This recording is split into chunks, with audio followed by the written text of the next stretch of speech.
Hey there internets, I'm Michael and this is Toucan Play That Game, bringing you a review of 5 Tribes by Days of Wonder.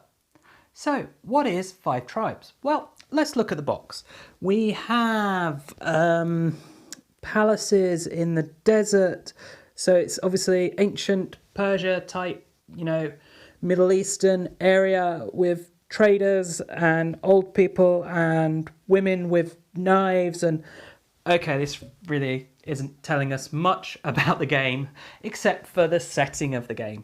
And that is, of course, it is set in that kind of Arabian Nights setting, and there are these 5 tribes. You have the assassins, which I'm guessing is the woman with the knife. You have elders, which would be this old guy here, I'm guessing. You have viziers, which may be this guy here, who's just a bossy guy, I guess. And then you have your builders who are building things and your traders. So those are the 5 tribes in this game. If you want to see more detail about how the game actually plays or learn to play it, I have done other videos you can watch for that. But a brief summary about how the game all works is you have a grid of tiles laid down. And each of those tiles will give you a special ability if you end your move on it. And if you clear a tile of meeples by ending on it, then you will also claim that for points. It is a victory point game. There are lots of different ways to get those victory points, and whoever has the most at the end of the game will win. On your turn, you will take a handful of meeples off of a tile, however many are there, and then you will move from tile to tile, dropping off a meeple until you reach the tile where you want to finish, at which point you have to drop off a meeple that matches the colour of a meeple on that tile, which will be one of the 5 tribes. Whatever tribe it is will give you a special ability for taking those meeples. So if you take the white elders, they'll just give you points and you can use them for other abilities. If you take the yellow viziers, they give you points at the end of the game. If you take the red assassins, you can kill meeples that are either in front of people, so they're viziers or elders, or meeples on the board. If you take the builders, you'll just immediately gain points because points are the same thing as money in this. And if you take the merchants, then you get to take resources, and resources are good because if you build up sets of resources you can sell those for money, and of course money equals points, and at the end of the game you can do this as well. So what you're trying to do is get sets of unique resources. So there are a total of 9 different resources in this game. If you get a set of full 9, you get a huge 60 points for that. So that's how the game all works, and then there are also these special cards called genies, which you can get based off some of the tile abilities. And of course genies will give you points just for having them, but they also give you extra abilities that might help you get points in different ways. So as I say, if you want any more detail than that, then do check out my previous videos, but hopefully that gives you a vague idea. So what are my thoughts on the game? Well, let's start with artwork. The box here is not especially indicative of the art throughout the game. However, I do like the box art. I think it's nice, it's attractive, it's vibrant, it will draw people in. The art I do like most in this game, however, is the art on these genie cards. I think some of these are absolutely fantastic, beautiful pieces of artwork. So they're really nice and pretty to look at. The rest of the art in this game, the tiles, the artwork's a little drab, but okay, not too bad. It's kind of that way on everything. It's all fine, nothing offensive. The resources are fine, not offensive in any kind of way. So that's the art. Well, what about components? Well, this is a Days of Wonder game and they always knock it out of the park with their components. So we'll talk first about these chunky tiles. Nice, heavyweight, good quality tiles, as you would expect. All the cards are really nice quality, good finish cards. And then, of course, you have all the wooden components. And there are a ton of wooden components in this. You've got all the bright, vibrant coloured meeples, which are absolutely fantastic. All really nicely cut. Look great. The colouring is great. I love them. They're fantastic. And, of course, this is the same with all your camels. They're nicely painted, look great, feel great. Just nice components. that great tactile experience throughout the entire game. The same with your player pawns that you're using for turn order. There again, these lovely colours. Okay, I'm not keen on the pink. I wish they'd done orange as one of the 2 player colours, not the pink, but that's about my only little gripe there. And then, of course, you've got your golden palaces and your palm trees. Just so much in this box, and it is all high quality. So, what else is there to talk about? Well, I want to talk quickly about this player aid, because this is actually a really good player aid. It gives you everything you need to know. So each player will be given this.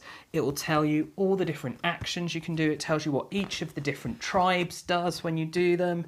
It could be used as a rule book for the game almost. Okay, it's a bit simple in some areas, but it is very detailed, but without being overwhelming in the way it's all laid out. It's all very clear and easy to understand, and all that information you're going to be wanting to reference all the time is there.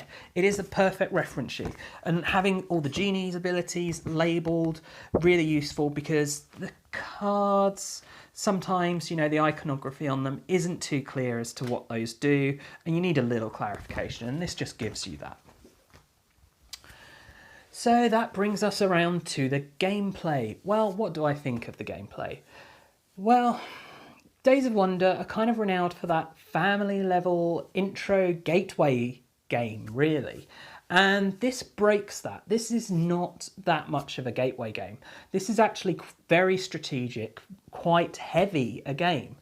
I know people who play the heavy Euros would argue with that, but for a Days of Wonder game, it is quite a heavy game. So if you're looking at this and going, oh, well, it's Days of Wonder, I'll get that because I like all their other games, do possibly try it first, because it is a lot heavier than those. But it does still have that great components, great visual attraction that will appeal to gateway gamers.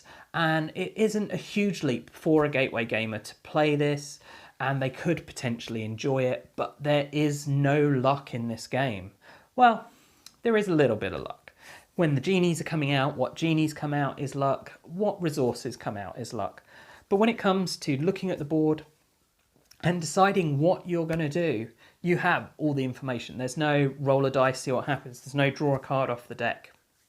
None of that, just pure strategy. And that's part of what makes this a much heavier game. Now, if you don't want that kind of level of game where if you lose, it's because of what you've done, then don't go near this, basically. However, if you want a game that is a fun, engaging experience where you're kind of like, what should I do? Then this can give you that. The whole tactile experience of just picking up the meeples and dropping them off is good fun. Then the bit that does kind of drag the game down is the end scoring. It's quite complicated. There's all a lot of different factors. And if you are trying during the course of the game to keep track of where everyone is, that can really bog down the game. But for the most part, you don't have to worry about that, and it is good fun. So this is Toucan play that game. So I'm going to now talk about the scaling. Can 2 play that game? Well, I have played this with all the different player numbers. I would say 2 is my favourite player count. And the reason for that is because there is a bit of a variation on the 2 player. And that is that you have 2 of these, not 1.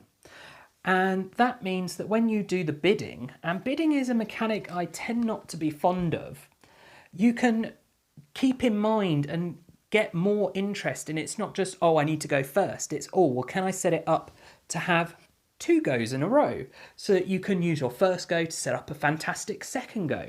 I really like that in the 2 player, being able to do that. And potentially, if you play your cards right, like go 3rd and 4th, on one round and then go, right, but then the next round I'm going to go first and second. You can plan it so that you have 4 turns in a row, and yeah, I really like that. I think it really hugely adds to the game, and I think it adds to the bidding element, and bidding tends to often fall flat with 2 players, but having it that you're bidding with 2 separate pawns for you, and that you want to try and get those 2 player moves possibly, or bear in mind that you're betting with, well, not even betting, but you're paying points in order to go first or whatever, I think works really nicely and has made that bidding mechanic actually work in this game where it doesn't in a lot.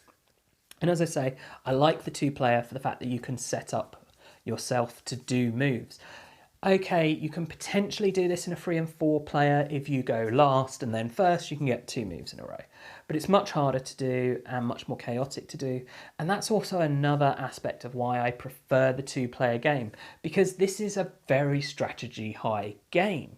And at 2-player, it feels all the more so and more important, that strategy, because in a 4-player game especially, but also a bit in a 3-player game, too much changes between each of your goes, and too much is changing for different people having different agendas, and you can quite easily get into a fight, especially in a 3-player game, where one person just runs away because 2 people had the same strategy and were going after the same things, and then they butt heads and stop each other, while another person just ran away with something else on the other elsewhere, going for a different type of meeple, etc. And so, yeah, I really think 2 is the best number for this. However, you may disagree. You may want a bit more chaos, a bit more variation on what's going to happen. Whereas in a 2-player, you can predict more what the other people are likely to be doing. It comes down to taste, but I prefer the 2-player. So that's my thoughts on 5 Tribes, a fantastic strategy game. I really recommend that you do try it out. And I hope that you've enjoyed this video and found it useful. If you have, please do subscribe to the channel and check out the rest of the videos on the channel and share it with your friends and family. Also, do take a look at us on social media. You can find us on Facebook and on Twitter. And as always, thanks for watching and bye for now.